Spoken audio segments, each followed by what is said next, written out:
Welcome everyone, today we have a special guide for Diablo 4. So looking behind me, I have managed to get my attack power close to 9000. In this video, I'll show you guys a number of ways and also special tricks within the Paragon level how to get a massive boost of your damage and also your attack power.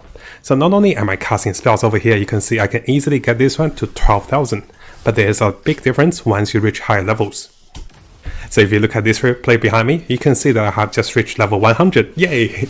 But you can see my damage is not high. Even with some of the massive crits, I was only doing 1 million or 2 million. I was hoping to do over 5 or 7 million damage with this hotter build, which I'll show you guys very soon. So in this video, what I want to do is, I want to show you guys at the start of me reaching level 100, I was hitting like a wet noodle. I was not doing much damage and my entire team was carrying me. I have the replay to show you guys, but what you can see over here is after doing a few tricks, within less than 1 to 2 hours of adjustment, I was doing a lot of damage and I was able to one-shot most of the elites.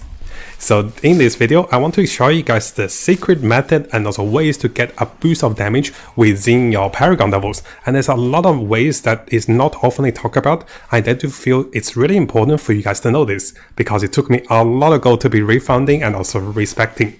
So notice here, I was doing 1 million damage before, now I'm doing over 7 million damage within half hour of the adjustment. So coming over to my character over here, notice that over here I'm not having any special buffs and my character already have close to 9000 attack power. This is not a barbarian special. So in this video, make sure you guys have a look at different parts. I'll be sharing a few of the tricks and learnings after getting to high levels. So firstly, let's come over to the Paragon level. Now one of the biggest source of damage is coming from this glyph, which provided me 83.3% damage while healthy. So if I take this glyph away, if you look at my character, I'm back to 4800 attack power. And this means I was able to double my damage in most of the instances just with one of the glyph. And this is one of the best glyph to be using for farming and also clearing waves of monsters while you're healthy. Now putting back this glyph, you guys might be saying, hey Matt, I know about this, but bear with me guys, there will be new tricks you probably didn't know. So let me start with the basics. So as for all of the glyphs, what you guys are going to notice is, notice that I have some of the glyphs that is not level 15. If the glyph is not level 15, you will lose 1 radius. You will not be able to benefit from the willpower and also bonuses that is available. So notice over here I perk into willpower, and I can't benefit from that with the less radius. So the first thing you want to do after level 90 or after level 95 is that you want to get all of your glyphs to level 15, and this will provide you with additional radius and provide you with a massive boost of damage. Now we mentioned earlier, one of the glyphs I really taking a liking of is damage while healthy. This is a massive boost of my damage, and I can easily get healthy by popping some potions, and because I have barriers and also constant healing with my shards, I can always keep myself healthy. So this is a massive boost of damage. Now similarly, we can also provide ourselves with increased damage while fortified, and this is also great in terms of defensive mechanics with the damage reduction. So if you guys are going for those two, this is a really good way of getting additional damage. Now of course, I know you guys will be going with the class specific ones like core skill damage, critical damage, vulnerability, but make sure you do not miss out those two glyphs. Get those two to level 15 and you will see a massive boost of damage. Now coming over to the second part of the guide, and this one is a pretty interesting one. I don't seem to notice a lot of guides about this, and I do want to make a guide about this on this part. So one thing to notice is, notice all my rare glyphs, I'm getting additional benefit. So here I'm getting damage reduction to double to 9%. And also here I'm getting 30% critical damage instead of just the 15%. Notice I'm maxing my dexterity. I have just enough dexterity to benefit from all my glyphs. And this is actually quite important. So what I noticed is a lot of people are sharing Paragon board, which I plan to share you guys my new build very soon with the hotter build. I have made some adjustment. Now one thing you have to notice about the Paragon board, with each of the increasing board, you will be having more cost in terms of doubling the cost of the stats. So notice over here, I need 270 willpower to enjoy the double benefit. But if I go to the next board, the requirement will go up to 340. And if I go to this board, the requirement is 440. And coming over to this board, it is 540. Eventually, you will get so high that you cannot enjoy the double benefit, like this one. I need 610 dexterity to enjoy the 5% damage reduction that is a bonus. So what does this mean for normal players? Is that as you perk into the board, you should be limiting yourself to at least 5 or 4 board. Maybe go to 6 if you really need to, but be careful to not perk into a lot of the rear knots into the later board. Notice that this board requires 620 willpower and over 800 strength. But if I had this board at early stage of the game, this will only require a little bit of the power, only 260 willpower. So what I'm trying to tell you guys is, over here I have 2 exactly the same build, but the arrangement of my Paragon board will allow me to benefit the most. Because on this board, the first board is the board that has the most of my rear knots. And those rear knots will enjoy the double benefit. Everything here is doubled because I matched the requirement. Now as I go further onto the board, I'll be limiting myself with the last board with the least amount of rear knots I wanted. So notice over here, although I want this knot, this is the only rear knot on this Paragon board. And this means that if I perk into this board, I don't have to max the dexterity for this one. So over here you guys can see my first board and also my second board, I'm prioritizing on getting as many of the rear glyphs I wanted, the rear knots I wanted, and also enjoying the bonus. So coming back to my game over here, you can see here I'm getting 3, here I'm getting 1, 2, 3, 4, 5. And here I'm having 3. By the time I get over to my 5th board, I only have 2 rear knots, which I barely just made it for the double bonus. And finally for this board, I did not go for the bonus. And this will take me over 600 dexterity.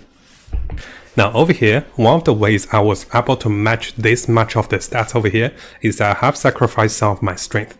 So for this particular weapon, I decided to go with all stats. It is a max roll with 84 all stats. And by having this all stats, I'm losing about 100 strength. But what I'm gaining is, I'm getting additional benefits onto my Paragon board.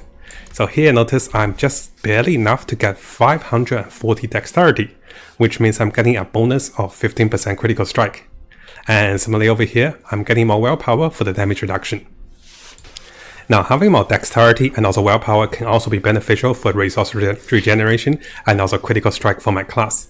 Yes, I'm missing about 100 armor and also a bit of damage with strength, but I think it is worth it. So you can also find other pieces of the gear that provide you with all stats. It is not as efficient compared to the weapons. I don't recommend going for the all stats for all the weapons. Notice here for most of my weapons, I still have strength rolled, and this one's a pretty low roll. So yes, only one weapon with all stats, and using the ability to rearrange your board will maximize your damage with the double effects of all the rear knots. Now over here, I want to show you guys a quick trick as well. So notice that if I switch on to this gloves, which provides me with more critical strike chance, I will be missing dexterity. So what I mean by that is, so coming over here, notice I'm missing about 15 dexterity. So what I can do is, I can come over to dexterity and I look into a pathway that will allow me to min and max my dexterity. And the one I found was over here. So if I take the left hand side pathway, I will get 15 dexterity. And if I perk into this, I'll get damage reduction. What I'm losing is, I'm losing the 5% vulnerability damage. But in terms of the benefit, I'm getting a lot more because of this. So this can be very interesting as you path your path, because you want to arrange your board correctly, and then you want to min and max your stats to get all the benefits from the rear knots. So to summarize this video, firstly guys, you want to get the glyphs that provide you with the most damage boost in terms of well healthy, well fortified, and while having bonus damage. After that, you want to rearrange your board in such a way you get most of the rear knots to the double effect. And finally, you can be pathing yourself into a different path to get more stats and using items that provide you with all stats to get more knots and also more bonuses. And hopefully this video helped you guys in that late game and also doing more damage as you go through the nightmare dungeons. Now if you guys have more tips and also more guides for the end game, let me know as well. And yes guys, I'll be making a new build for the hotter build of Barbarian. I'm doing a lot of damage, and let me show you guys in the replay for the comparison. Now if you guys haven't subscribed, it is a really good time to do so, because I'll be covering tons of Diablo 4 related topics and also videos and also guides. We'll be looking to the top meta builds, non-meta builds, leveling up, and also Paragon tricks. We're also looking to the latest events and also official updates and also changes to different characters and also different builds in the game. So make sure you hit that subscribe button and also turn the notification on, because a lot of you who are watching the videos have not subscribed. You can see 80% of the viewers who are watching our videos have not subscribed, so make sure you subscribe to stay tuned for the latest update for Diablo 4. So over here, this is a short 4-minute replay of comparing when I just reached level 100 with a party of 4 players, and after that I was with a party of 2 players and I was able to solo most of the content. So what that means is, using the method I showed you guys, this is a big comparison. Make sure you see the timestamps for the comparison.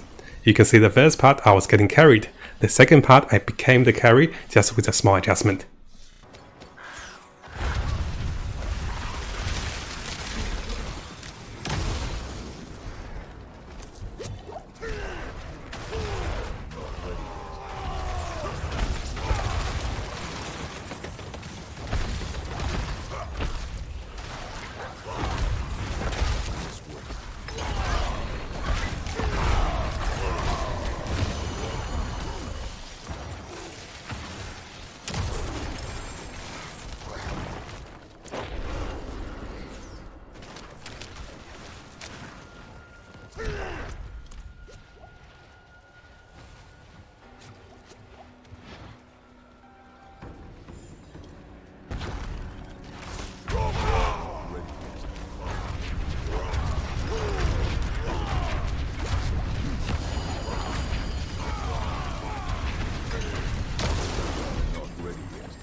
I'm not ready yet.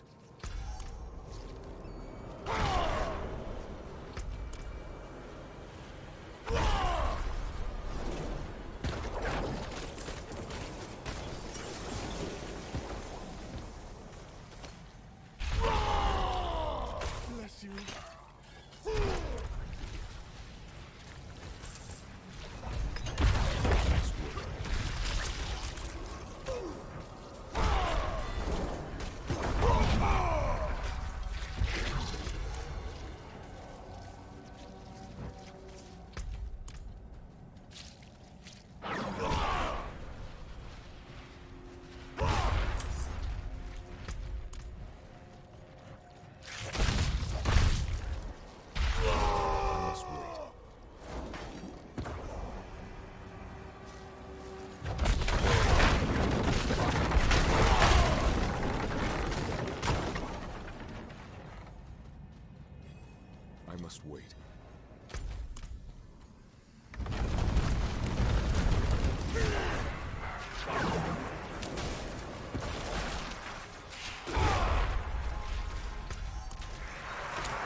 Now, in case you guys didn't know, I'll be live streaming on Twitch again, and I have just started.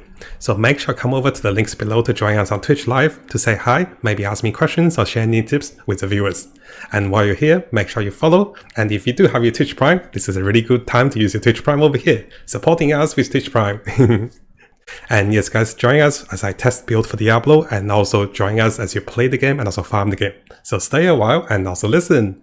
We'll also be doing some giveaways and also special viewer events in the Diablo as well. Maybe we do PvP and also related events in the game as we get to the end game, and also help players to go through the dungeons.